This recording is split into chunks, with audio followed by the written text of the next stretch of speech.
Good evening. My name's Matthew Trinker. I'm the Director of the National Museum of Australia, and tonight it's my great pleasure to introduce Jude Barlow of the Ngunnawal people of this place, of Canberra, to welcome us to her country. Jude.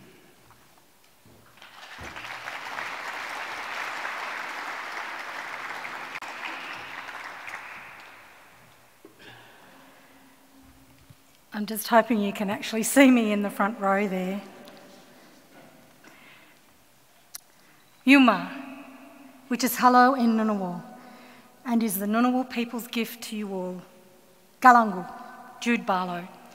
And I am a Ngunnawal woman.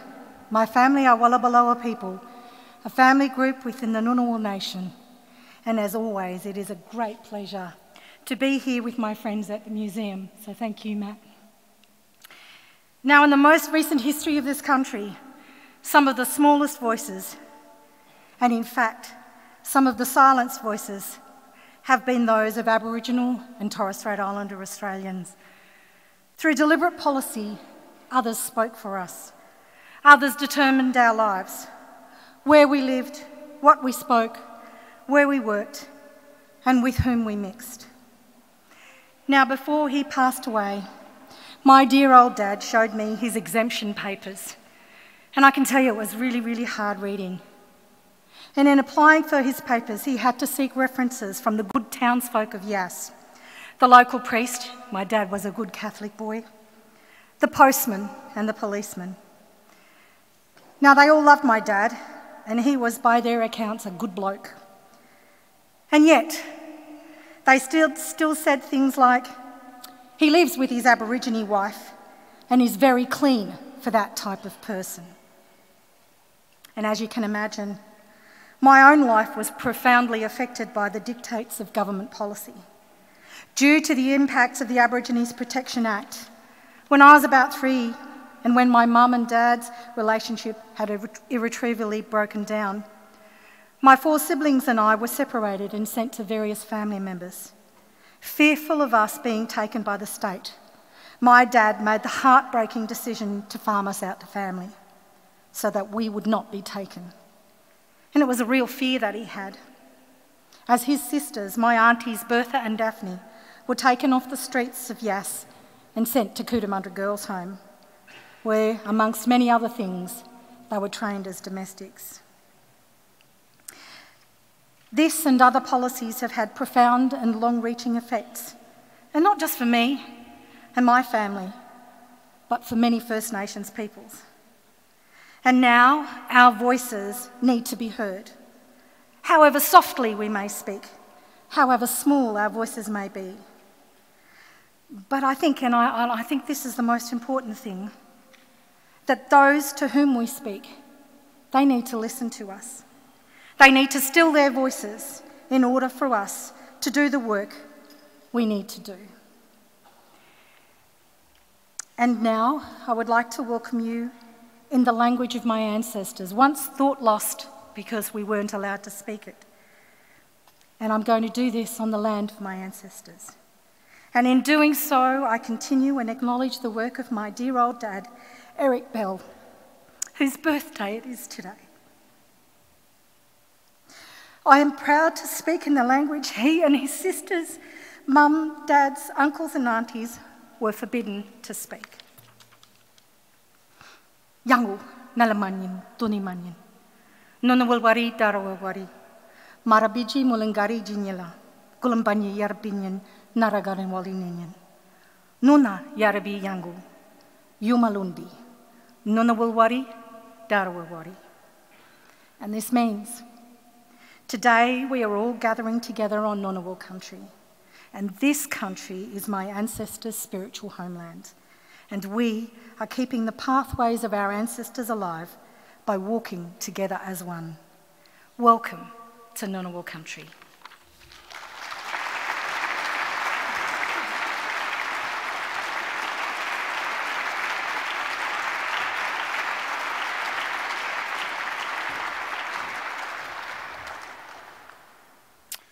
Daura Nuna, Daura Ngunnawal, Yangu Nalawiri Dunimanyan, Nunawalwari, Daurawari, Ningara Dindi Wangir Alinjinyin.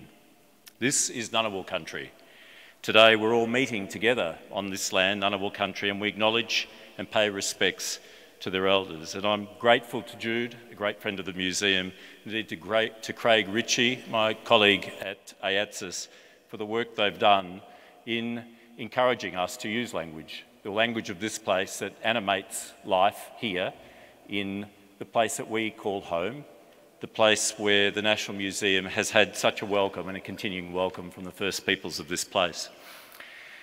To our speakers, Mr. Noel Pearson, Dean Parkin, Vicki Morta, to the Gringy mob, Rob Roy, Rosie Smiler, Jamesy Barry and Lisa Smiler, that have travelled, I gather, the better part of a day to get here today. To David Jones, Chair of the Council of the NMA, and other members of our council, including Fiona Jose, who happens also just to be the CEO of the Cape York Partnership. Welcome also to the former Chair of Council, Danny Gilbert, and indeed to all the First Nations people from across the country who are with us tonight, and distinguished guests, ladies and gentlemen. On behalf of the Council and the staff of the National Museum, I'm delighted to see you all here for this important event, which really speaks to issues, compelling issues, of constitutional recognition and the voice to Parliament for the First Nations of this land. And we're honoured to welcome Noel Pearson, co-founder of the Cape York Land Council and founder and director of the Cape York Institute for Policy and Leadership, to give tonight's keynote address. Now, Noel Pearson is known to you all. He's an esteemed lawyer, academic, writer and land rights activist who will tonight speak to these issues of constitutional recognition, the voice to Parliament, which are so important not just for the future of this country, to say it in that manner, but also really are important to all of us who live here, who call Australia home. Thanks also to our other speakers, to Dean Parkin, who'll set out the context for Noel's speech, and Vicki Morta, who'll provide a personal perspective on these issues and why they're so important at a community level. Now, this year is a special year here at the National Museum. It's a year in which we celebrate our 20th anniversary on this side, on the Acton Peninsula.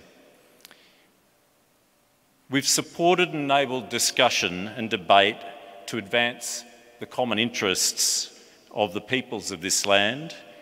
And this year, this landmark speech kicks off a commitment to a series of speeches by eminent Australians on matters of national meaning and significance. You know, in a digital age, when the echo chamber of social media can produce arguments that can seem shrill or unflinching, we think it's important to create the opportunity for public discussion about the things that matter, the issues that go to the very heart of our national culture. And more particularly, the museum is really dedicated to that notion that our past is not simply that something that's gone before, but is present in our lives today. And it affects and influences the nation that we can become. It's only really by looking directly at the past, as challenging, as confronting as it can be, that we grow and that we develop as peoples of this nation whose history is certainly shared, if it's not altogether yet reconciled. And you know, this place, in fact this very room, was always imagined as a place for dialogue and debate, a place where we would discuss issues of national meaning and resonance, a place where the varied strands of our story come together. It's a place where we're committed to looking honestly at our history, and in doing so, hope to make sense both of our present but also of our future. And I think, in truth, it's only when you do that that you address the responsibilities that come from knowing that truth, from the truth-telling about the past, that we need to build a just and equitable future that properly honours the First Nations of this continent and indeed all who have come after.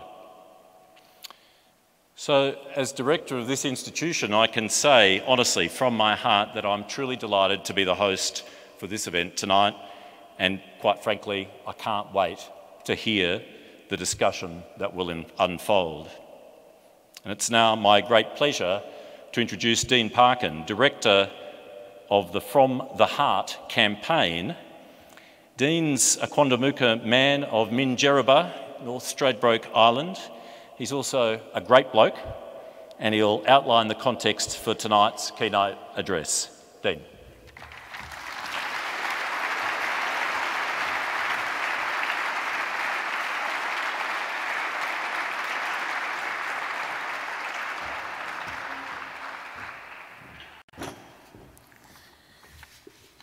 Auntie Jude, I want to thank you for your very warm, very heartfelt welcome, and I think on behalf of all of us, I'd like to take the liberty to wish your dad a happy birthday and wish your family the very best wishes. I pay my respects to you, your elders past and present, and I bring greetings from my peoples, the Quandamooka peoples, from Minjerribah, or North Stradbroke Island as you may know it, just off the coast of Brisbane. Thank you, Matt, for the very kind introduction. As mentioned, my name is Dean Parkin, and I am the director of From the Heart, a campaign for an Aboriginal and Torres Strait Islander voice enshrined in the Constitution.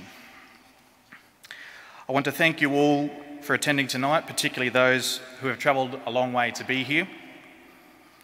It is my role to introduce Gugayimata man Noel Pearson, who many of you know well, and Vicki Morta, a Nagajonji woman who will speak about the importance of a constitutionally enshrined voice.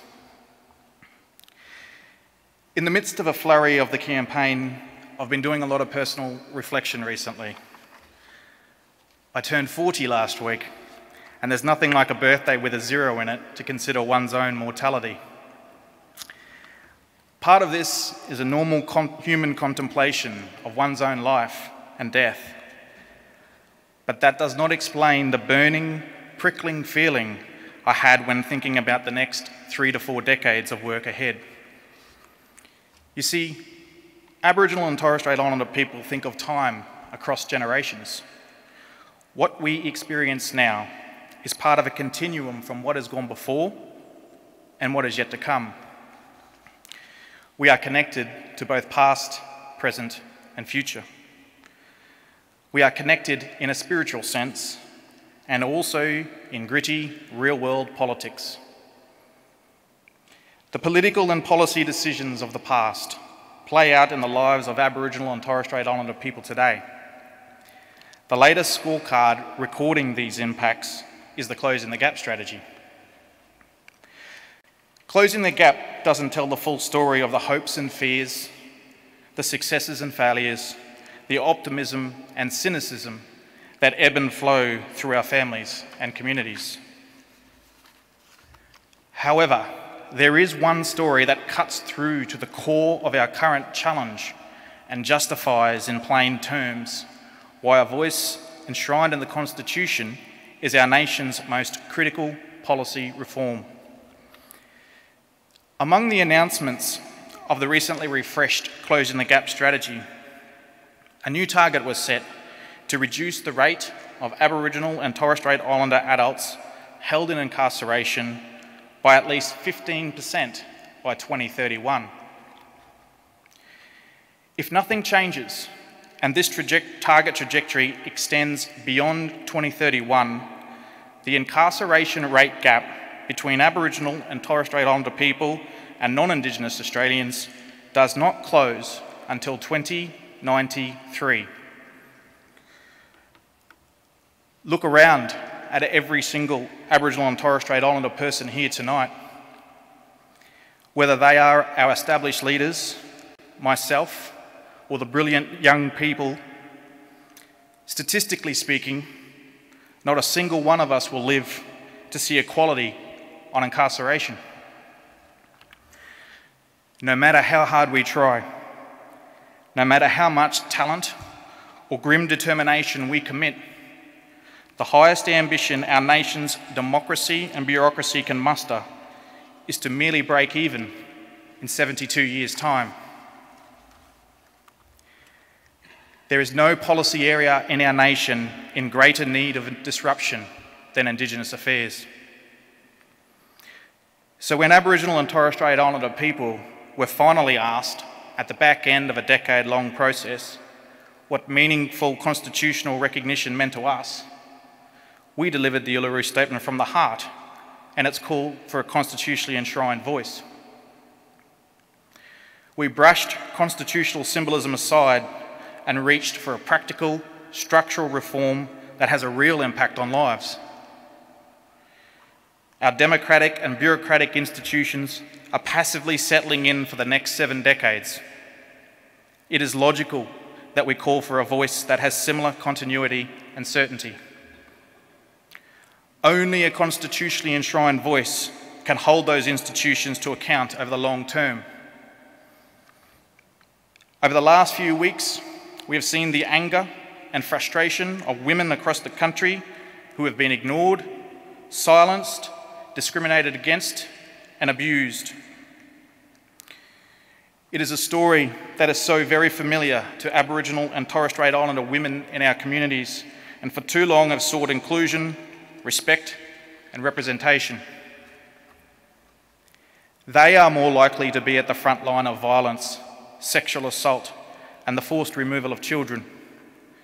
They have been advocating for decades for changes in their community, in policy and law. If nothing else, a constitutionally enshrined voice must elevate and centre these voices that are far too often ignored. Ensuring gender equity is essential, but by itself is not enough. There must be a level of accountability to ensure that when they speak, their voice is heard and acted upon so change actually happens. Let me be clear.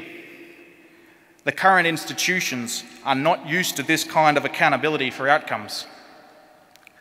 Life will be decidedly less comfortable with our aunties at the table demanding better outcomes for themselves and their families, as it should be. I have already carried the Uluru Statement in a funeral procession to farewell one of its signatories. Every year that passes, every delay, excuse, and faint-hearted half measure means more of those signatories never seeing their vision realised. The Reverend Dr. Martin Luther King's cautionary words in that sweltering summer of 1963 perfectly capture the urgency of this very moment in our history. This is no time to engage in the luxury of cooling off or to take the tranquilising drug of gradualism. Yet there are those peddling gradualism on Aboriginal and Torres Strait Islander people today by proposing to only legislate a voice without first holding a referendum to enshrine it in the Constitution. We are told to accept the realpolitik of change, as if the practical realities of our current condition are not staring us in the face in our communities on a daily basis. We are told we must try a legislated voice before we earn enough credit to buy it at a referendum at some vague point in the future.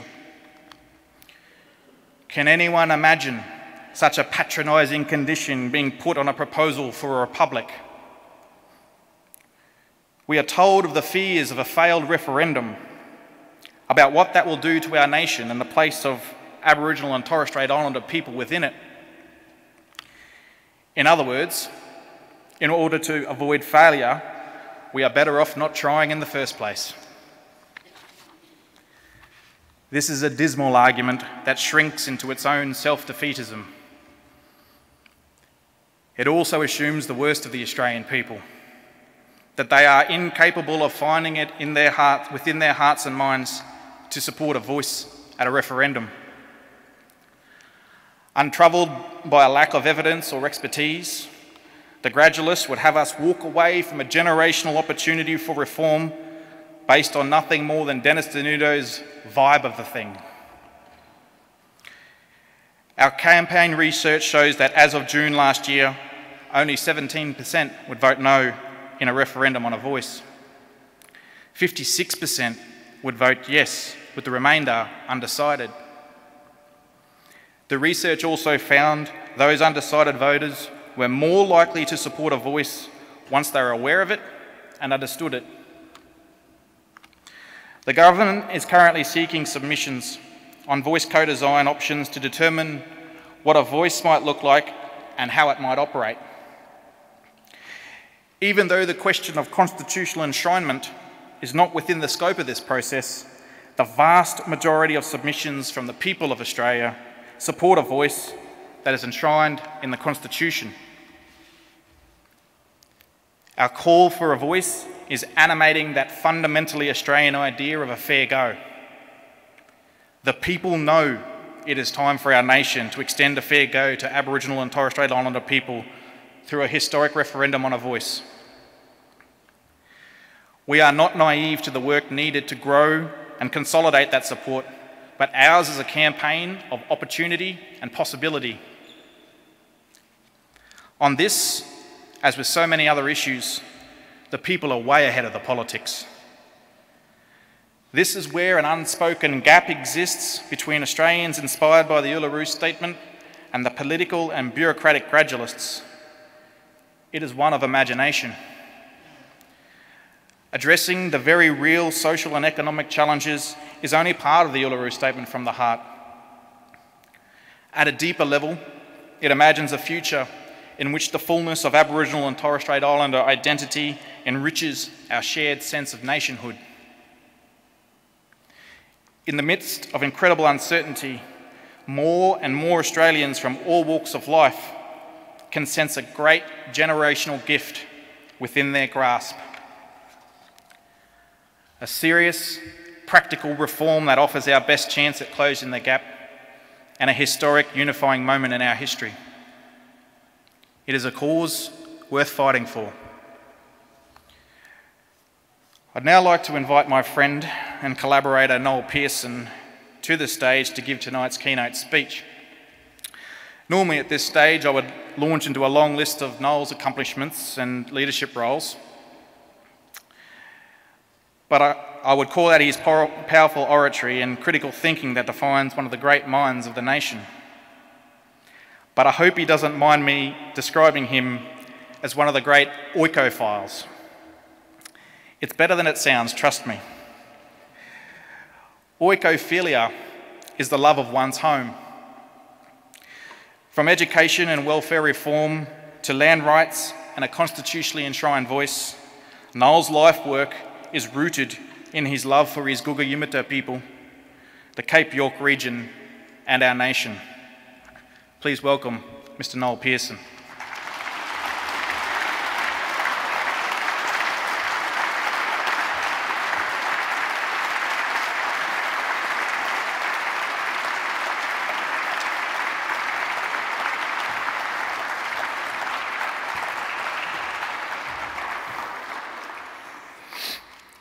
I pay respect to the Ngunnawal First Nation of this city.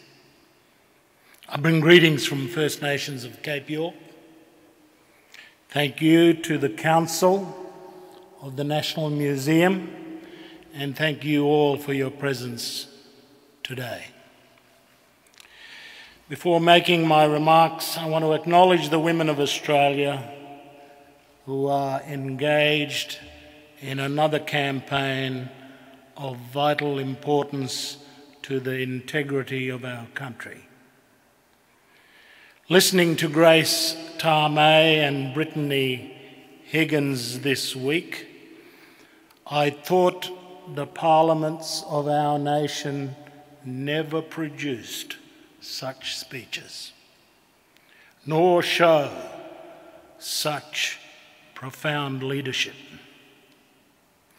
I pray that our children will look back and see this was a moment when change started.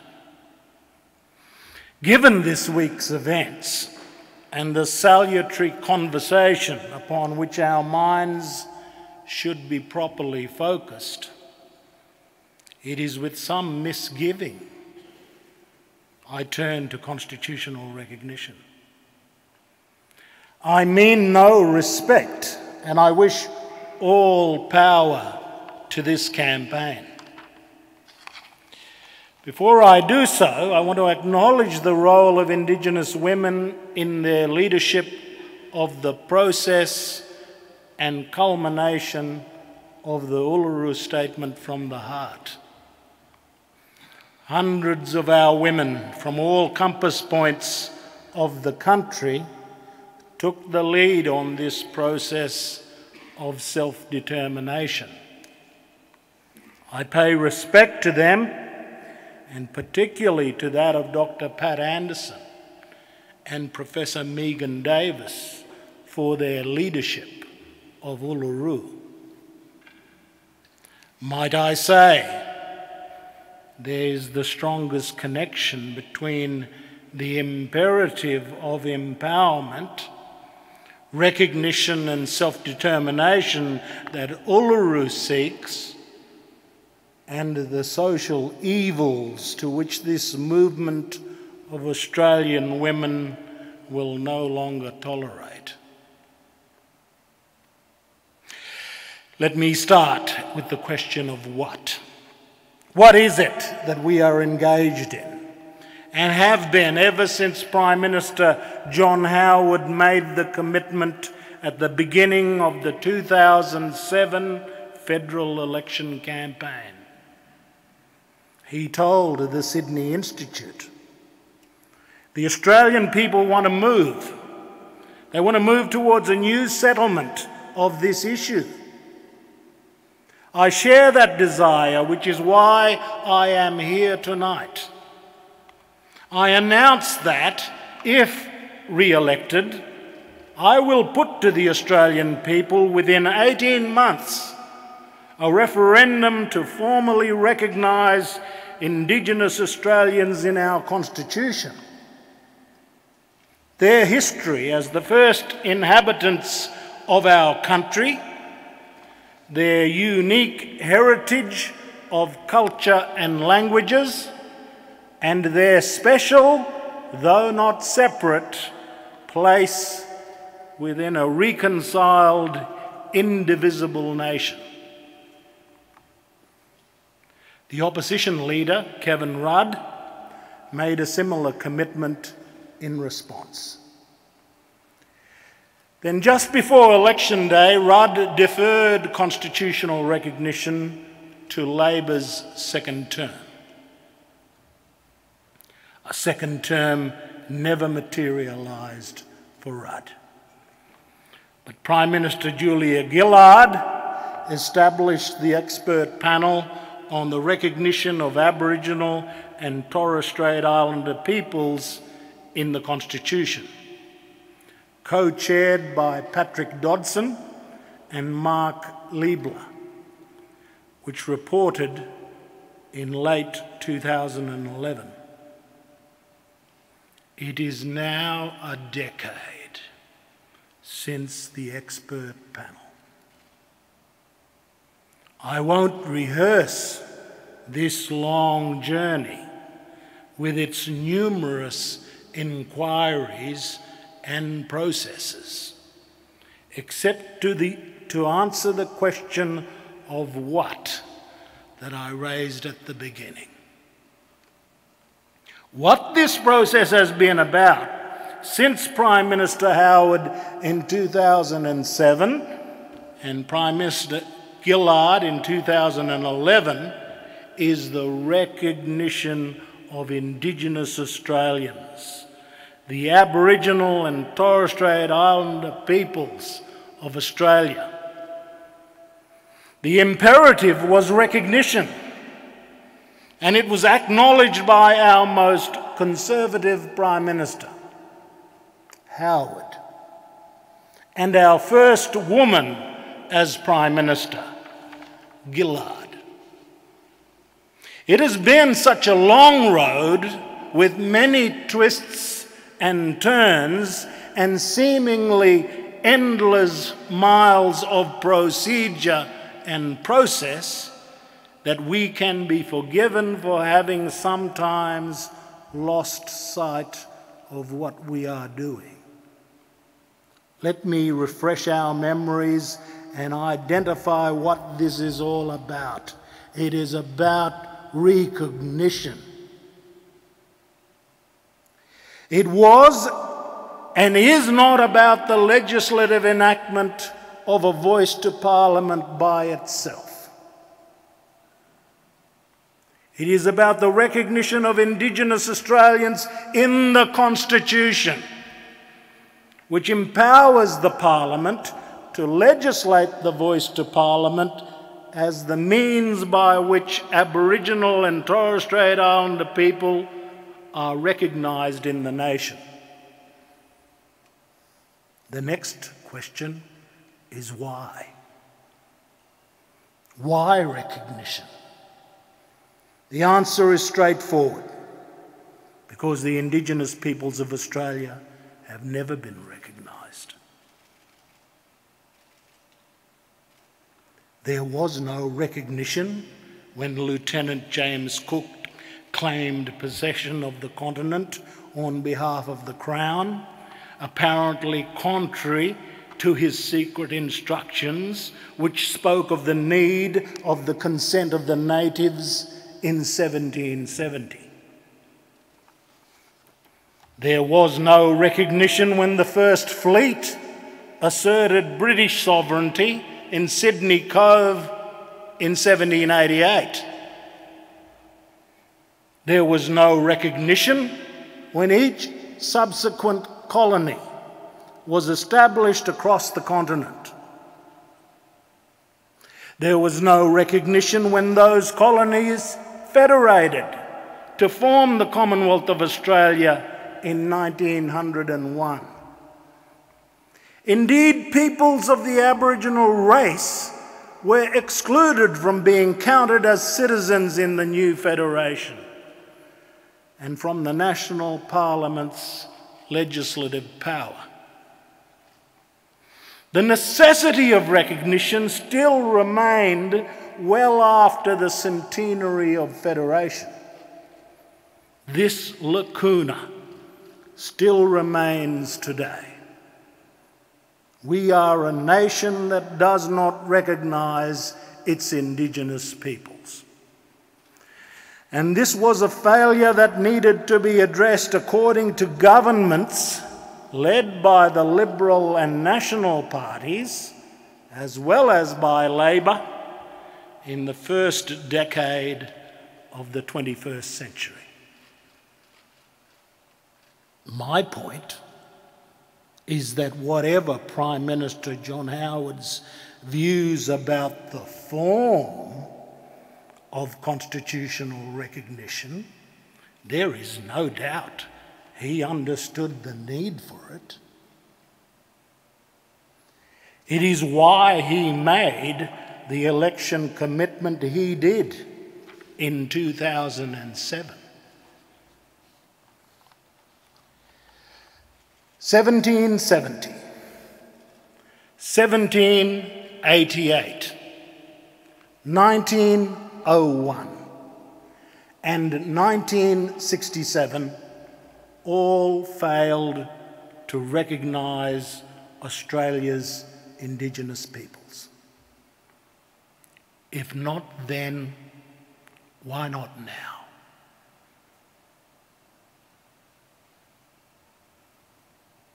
The next question concerns where recognition is to be effected.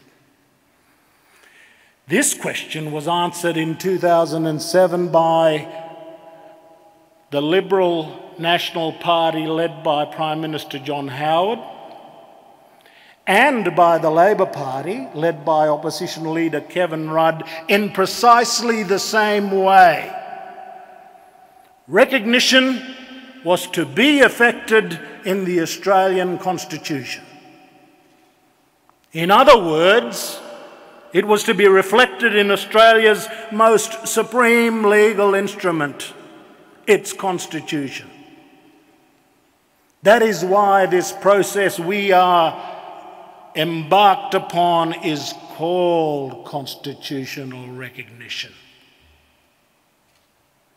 It is not merely recognition in some extra-legal declaration or proclamation or by legislative enactment of the national parliament. It is the constitutional recognition effected by amendment to the nation's constitution. What form that amendment takes is a secondary question about how recognition is to be effected. Proponents of recognition may differ on the form of constitutional amendment, but everyone agreed that it was recognition within the Constitution of the Commonwealth. John Howard proposed recognition in a preamble to the Constitution. He said in 2007, "My goal is to see a new statement of reconciliation incorporated into the preamble of the Australian Constitution. If elected, I would commit immediately to working in consultation with Indigenous leaders and others on this task." To be sure, the form of constitutional recognition is as important as the question of its location in the Constitution. My point is that whatever form recognition takes, the reform was premised on the basis of constitutional change. We turn now to the question of who.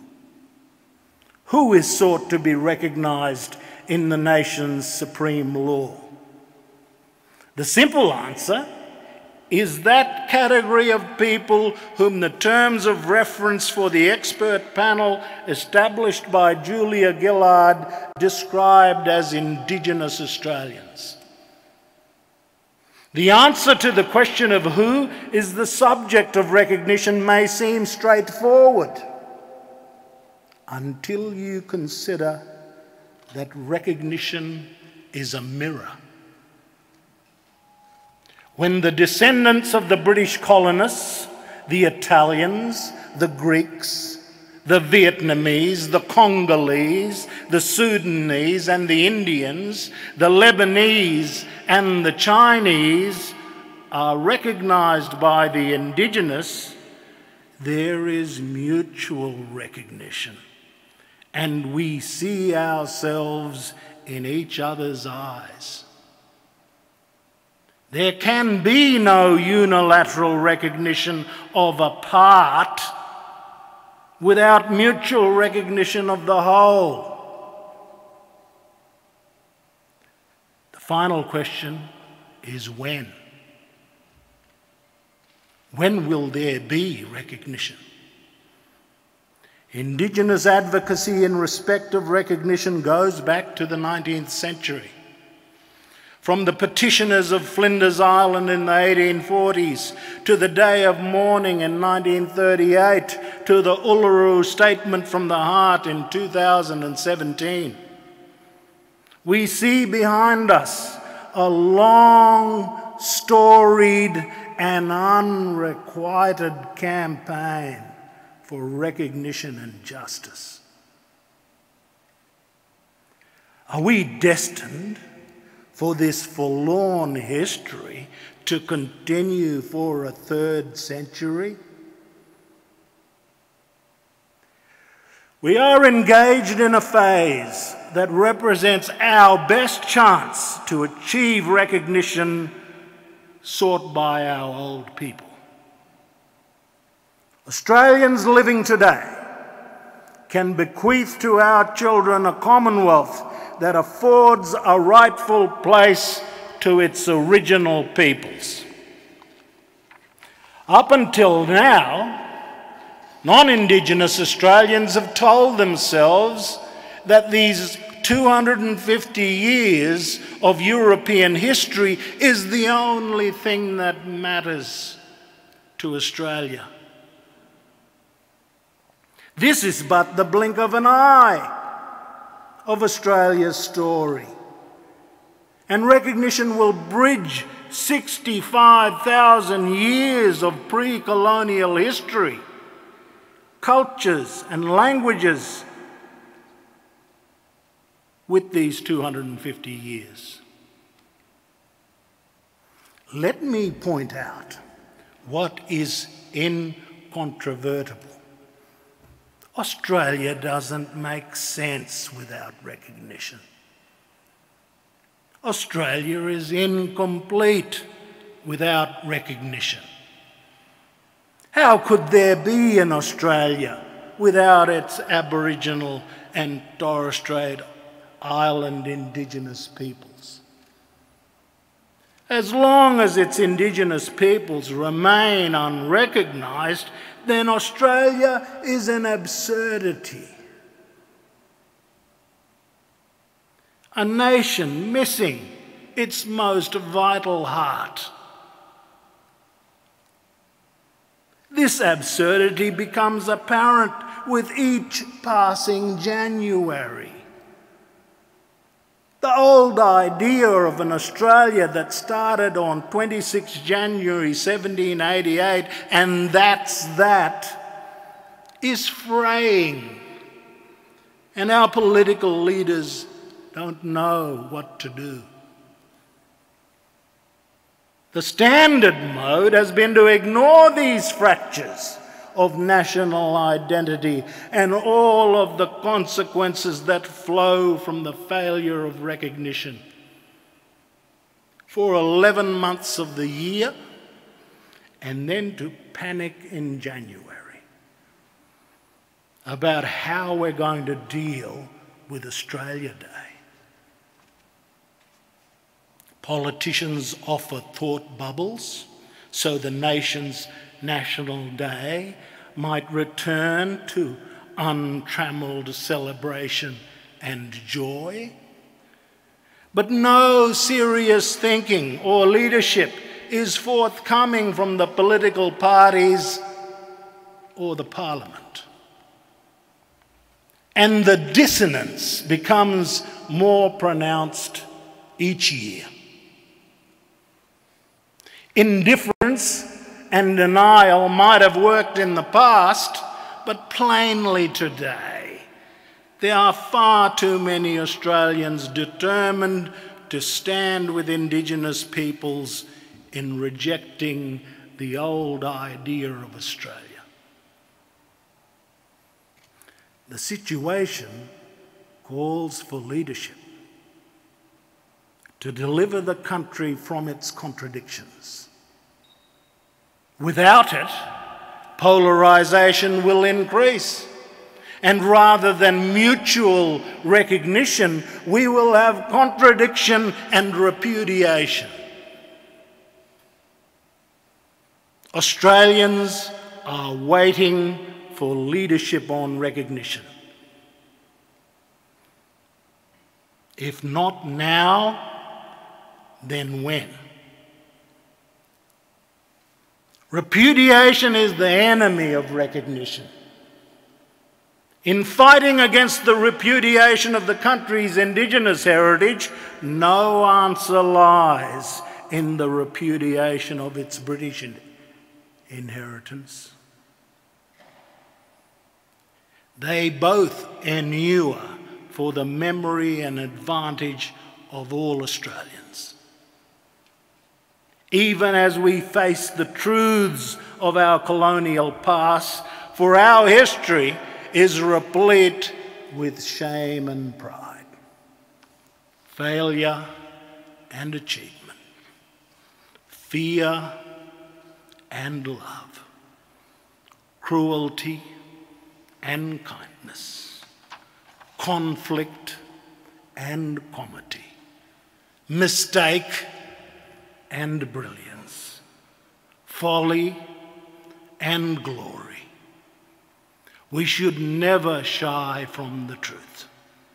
Our Australian storylines entwine us further with each generation, and we should ever strive to leave our country better for our children. The Uluru Statement from the Heart is Australia's greatest act of faith, hope and love. Faith in the people of Australia. Hope for the future, notwithstanding the mountains of bitter evidence to the contrary. Love for the country, for we could never walk away from Australia. Do I need to say, this is our country too?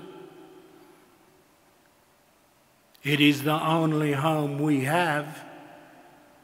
We should never let despair alienate us from the truth that Australia is firstly our home.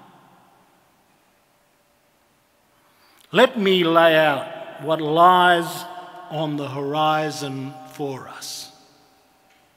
With constitutional recognition, soon will come the day when we acknowledge three stories. The ancient Indigenous heritage, which is Australia's foundation, the British institutions built upon it, and the adorning gift of multicultural migration. The first story of our ancient Indigenous heritage is best described in the Uluru Statement, that Aboriginal and Torres Strait Islander tribes were the first nations of the Australian continent and its islands, possessed under ancient laws and customs, according to the reckoning of culture from the creation, according to the common law from time immemorial, and according to science for more than 65 millennia. This is a spiritual notion, the ancestral tie between the land, or Mother Nature, and the Aboriginal and Torres Strait Islander peoples who were born therefrom, remain attached thereto, and must one day return thither to be united with their ancestors. The second story of our British institutions that were built upon these foundations recognises that those who sailed the first fleet, landing at Sydney Cove, carried upon their shoulders the common law of England. When the sovereignty of the British Crown was proclaimed, the rule of law, parliamentary government, and the Australian English language have their provenance in Britain. From eyes on board ship, this was a settlement, and from eyes on shore, an invasion. The eve of the 25th and the dawn of the 26th January 1788 is when ancient Australia became the new Australia. The Britons and Irish, convict and free, who founded this institutional heritage, made the Commonwealth from 1901 a great democracy of the globe. The third story is the gift of multicultural migration, and recognises that peoples from the earth over brought their multitude of cultural gifts to Australia. That we celebrate diversity in unity makes us a beacon to the world. When we renounced the White Australia policy, we made a better Commonwealth. In Robert Hughes' incomparable words, we showed that people with different roots can live together, that we can learn to read, the image bank of others, that we can look across the frontiers of our differences without prejudice or illusion. These three stories will make us one, Australians. Constitutional recognition of Indigenous Australians is not a project of woke identity politics. It is Australia's longest standing and unresolved project for justice and inclusion. Let me finish with a thought experiment. That we bring together all of the great Australians of our public life who have now passed, from James Cook to Bennelong, from Arthur Phillip to Jundamurra, from William Cooper to Dorothy McKellar, from King Baraga to Samuel Griffiths, from Daisy Bates to Eddie Mabo, from Jack Patton to Margaret Guilfoyle, from R.M. Williams to Eddie Mabo, from Jim Killen to Kim Beazley the Elder, from Vincent Lingiari to Robert Hughes, from Ninian Stephen to Wenton Rabunja, from Harold Holt to my hero, Pastor Sir Douglas Nichols, from Bennelong to Arthur Phillip, from Ron Caston to Arthur Boyd, from Margaret Tucker to Jack McEwen, from Pearl Gibbs to Bob Hawke, from John Kawada to Malcolm Fraser, from Doug Anthony to Rick Farley, from Sidney Nolan to David Unaipon, from Mum Shirl to Slim Dusty, from Steve Irwin to Victor Chang, from Arthur Beetson to John Toohey, from Charles Perkins to Gough Whitlam. I will stop here, but you get the idea. We would add to their number the countless Australians who are known to each of us, our relatives and friends of our families, people from our communities, ordinary Australians of common decency, of foibles and failings, but all possessing an abiding love for the people and the country of Australia.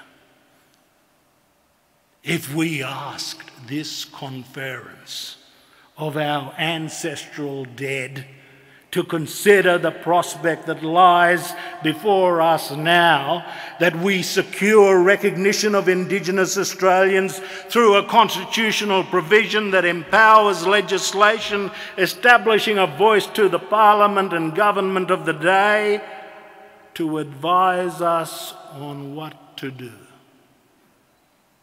What would our ancestral dead tell us, the present living, we should do on behalf of our as yet unborn?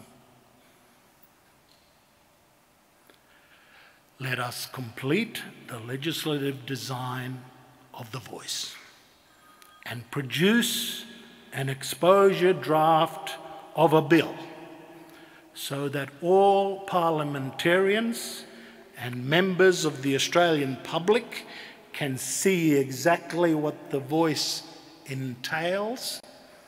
Let us then set the bill aside and settle on the words of constitutional amendment that recognises Indigenous Australians and upholds the Constitution, and put the amendment to a referendum of the Australian people at the next best opportunity. Thank you.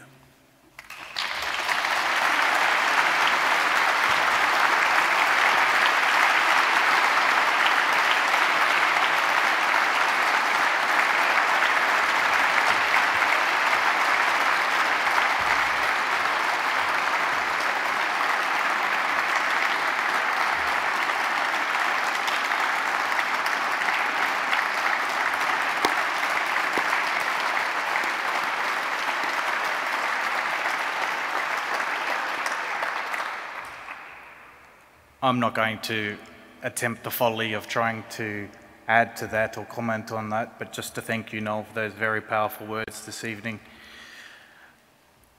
I had the great privilege of being a co-facilitator for all of the regional dialogues that led up to the Uluru Statement from the Heart. So I had the privilege of hearing everything that Aboriginal and Torres Strait Islander people had to say in the lead up to the creation of the statement. That's why I'm so passionate about it. It comes from the people. It comes from people from all walks of life, urban, regional, remote, traditional, academics, workers, dancers. And that process created a spirit of connection and solidarity that is unlike anything I've ever felt. And when the statement was read for the first time, it's a feeling I'll never ever forget. The last couple of days, we've had Aboriginal and Torres Strait Islander people descend en masse here to Canberra to continue that story. And whether it's been time or the disruption that COVID has imposed upon all of us, I had this tingling feeling over these last couple of days, seeing the mob, seeing the support, and it reminded me in a very real way that same spirit that led to the creation of the Uluru Statement in the beginning. The next speaker is the absolute embodiment of that spirit, embodiment of the voices of the people that contributed to the Uluru Statement and how we've got here today. Ladies and gentlemen, please welcome Vicki Morta.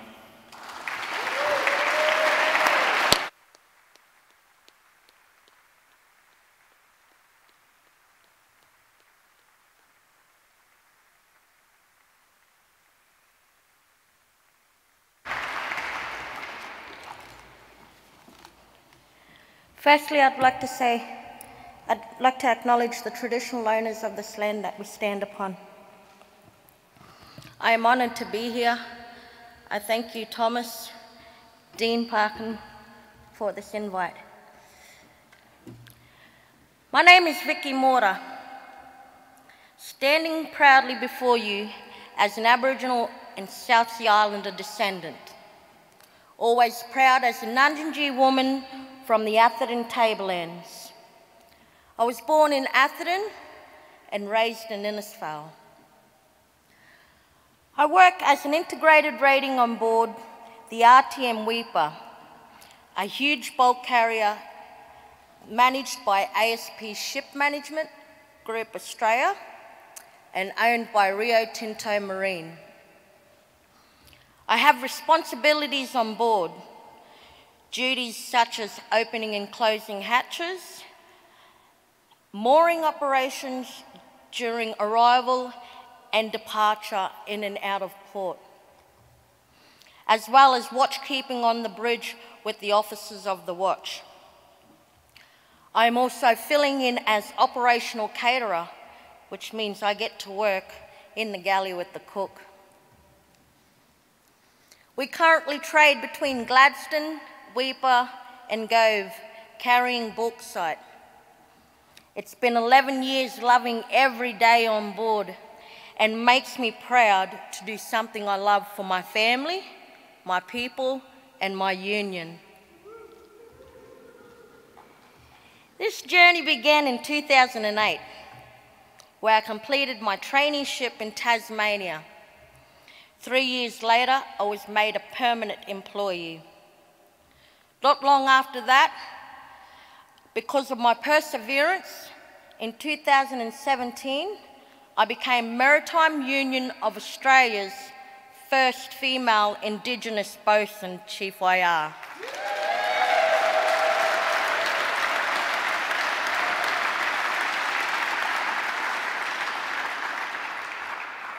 And I have never stopped dreaming. And with the support from my family, work colleagues and my union, I assumed to become a deck officer. This will make me the first female Indigenous deck officer. Through all of this, I remain the Ngunjinji woman standing before you. It is important that every community has a voice that needs to be heard. I say this because our communities need someone to hear and address the issues in Australia. Our First Nations people have struggled for many years dealing with the impacts of health problems, the education system, land rights, and the rights to having a voice enshrined in the Constitution. We want to control our communities. We want to deal with our children and issues our way. This is why the people in our communities want their voices to be heard. Today, our communities have to deal with problems like drug and alcohol abuse. Our suicidal rates have increased because we struggle to control our own youth within our own communities. There are events like sports carnivals, NAIDOC Week, where these are only once every so often that are organised outside our communities. These events are finished, the community then goes back to normal, and the youth are stuck doing what they did before. Our community people know a one-off approach does not work. We need to follow up. We need someone to guide them in the right direction and encourage them. Having a strong voice that is protected by the Constitution means we could change these programs so they work better for our youth. Our First Nations youth are our next generation. This is why, once again, our voice needs to be heard. We have too much to lose. If it doesn't happen now, we can't afford to be told to wait for another few more generations. Our youth need our people, our elders, our culture. With this knowledge and education, our children, our culture, our youth will have a chance at real success. I speak from the heart because I know and I've seen what's happening around me. And it hurts to see my people continue on going down this cycle. This is why I stand before you knowing these problems exist, because I have seen it firsthand.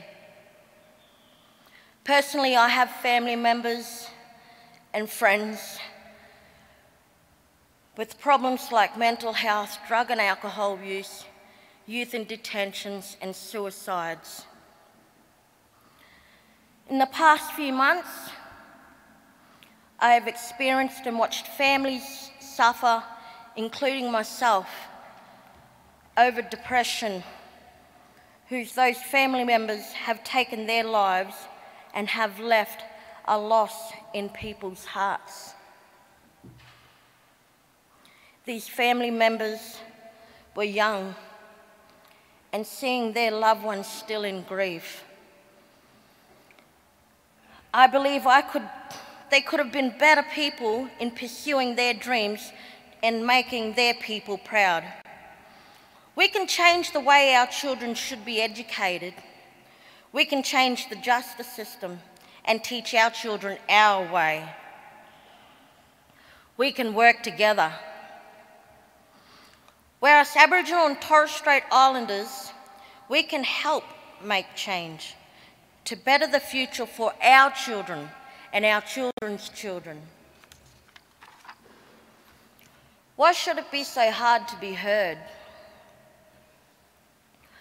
Why must our children keep suffering? When can we stand together and make history for this vast nation? This is why, having our voice enshrined, we can deal with all of these issues and focus on our people on our land. With much gratitude and appreciation, this to me at first was not to make a big statement or a projection of my achievements or my voice to be heard, but later on perhaps this would be an encouragement to the young Aboriginal and Torres Strait Islander communities, especially my nieces and nephews. If I can achieve this, so can you. Dedication and focus, no matter what personal issues one may face, it is one's own journey that steps one towards destination. Fulfillment and pride in oneself. Sailing around the Australian coast and overseas gave me a local and global experience where the horizon has no limits for me, as I strive to improve everyday challenges that come my way. Last year, all mankind was challenged by COVID-19, a year of uncertainty. I took the given opportunity to speak at the Maritime Union of Australia's National Conference. And in December, I was awarded the prestigious award from the Queensland Council of Unions, an award dedicated to an Aboriginal and Torres Strait Islander activist who has made an outstanding contribution to the union over the past 12 months.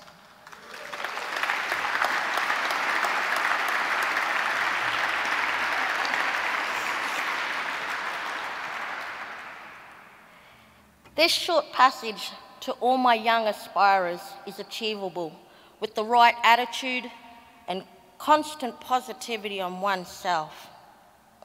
And I also know that we must empower our people's voices so they can make a positive changes in their communities over the long term. This is why I will continue on having determination for a voice enshrined in the Constitution. I seek my voice to be heard and my name to be known. This is important not only to me, but to my First Nations people of this country. So I now ask for you to walk with us in this movement and stand by us to better our future for the First Nations people of Australia. Thank you for your time.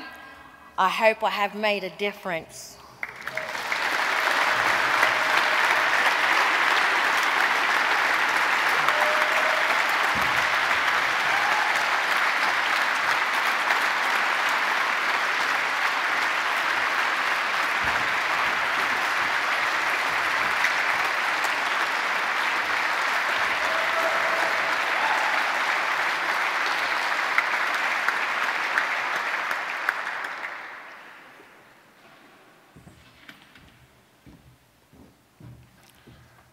Thanks, Vicki. I was just reflecting on what it's been like, the privilege really of being in this place, to be the director of this institution. I've been fortunate enough to be in here to hear remarkable things and people tell their story. But the stories we heard from you tonight, from Dean Parkin and from Noel Pearson, are burned deep in our hearts. It seems to me that this moment is one that I hope we will carry forward with us, that will stay with us, that we'll think about and will remember for much time to come. It seems to me, to follow what Dean said about this, an important moment now for all of us to be moved by and ultimately to act upon. I'd like to thank Noel Pearson, Dean Parkin and Vicki Morta for their words and for their openness and embrace of this crowd, but also the nation, in offering it the things that they've had to say about these important issues tonight. Thank you all.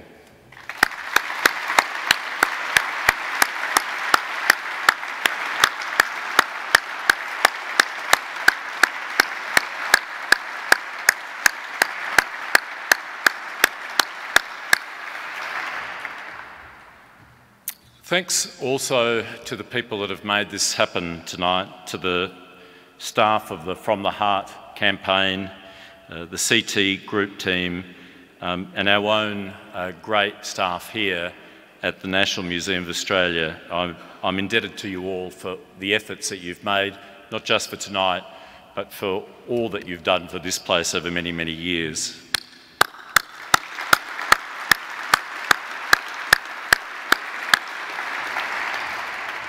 I want to thank Danny Gilbert as well, who suggested this to me and who's sitting here gladly tonight, a former chair of council. You always had good ideas, Danny, but this is a particularly good one tonight.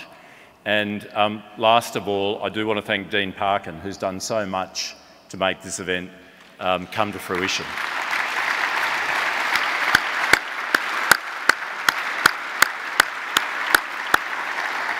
Dean, I don't know if you're aware, but the staff of this museum have enjoyed a really great pleasure in working with you through the course of this. They've been struck by your wholehearted commitment and just your grace in the face of dealing with the challenges that we had. This was first anticipated as an event in February, which had to be delayed because inevitably of the pandemic. And I really do thank you for all that you've done through that time. And finally, thank you to all of you for being here tonight, for listening to this message, this strong message that goes to the heart of our history, that if we listen to, we take into our hearts, we think about, and importantly, we act, we can make a different Australia, an Australia which we can all share and be proud. Thank you and enjoy the rest of your evening.